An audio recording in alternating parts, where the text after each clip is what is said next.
Two employees constantly harassed and undermined our beloved, disabled coworker until she quit, leaving us to clean up their ableist mess by firing them both. I manage a small digital marketing firm. The owner is usually in the background doing the big stuff like networking and bringing in sponsors or big clients. I do almost all the hiring, and we use a virtual assistant HR company that tends to just forward me complaint emails, a separate issue. We have one staff member who has been with us since the company was formed 10 years ago. Lola has an amazing creative mind, produces great work, and our clients adore her. Our last 3 major accounts we landed because of word of mouth that Lola works for us and us alone. She's also a joy to work with, very friendly, and a hard worker. I don't have any negatives about her performance over the 10 years I've worked with her. Lola has been very open with us about some medical needs she has. She's been open with the whole team, so it's not a huge secret or hush-hush, especially since her condition is degenerative and she'll slowly lose functionality over time.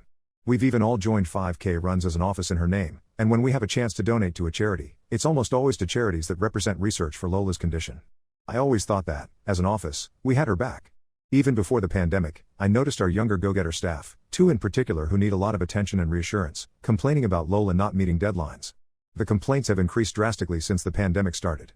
Lola works at a different pace than the rest of the team, but she's not missing deadlines. If something is due at noon on Tuesday and she has it submitted by 11:45 on Tuesday, that's not late or past the deadline. When we do project management, we set realistic goals and timelines for everybody on the project, taking into account the pandemic, childcare, access to materials, etc. We consider the entire team's needs and the clients, not just Lola's. But I have the 2 staff who complain a lot that Lola's behind or not working as fast as they'd like, both of whom even went so far as to exclude her from a project and finish her work for her, which was unnecessary since, 1, the work they turned in wasn't what the client wanted and caused rework, and, 2, they still had 4 weeks left until the deadline for a first draft. Both employees were told to stop doing that multiple times, and they were put on different projects so that they didn't need to monitor Lola's progress.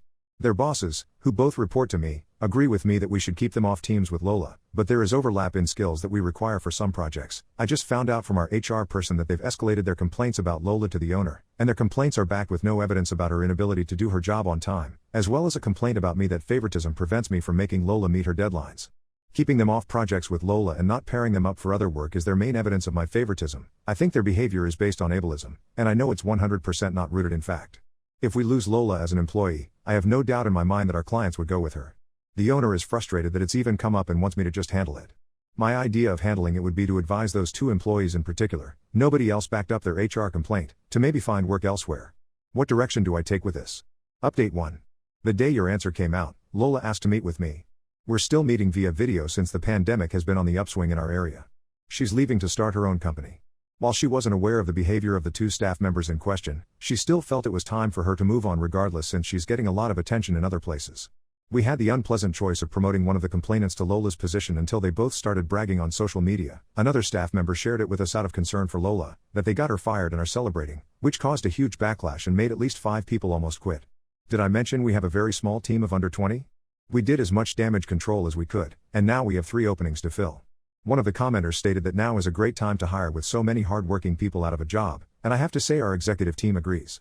I wrote back and asked, am I reading correctly that you did end up firing the 2 who were complaining about her? We did, yes. It became a kind of you can't fire me, I quit type thing, but they were obviously not happy with us.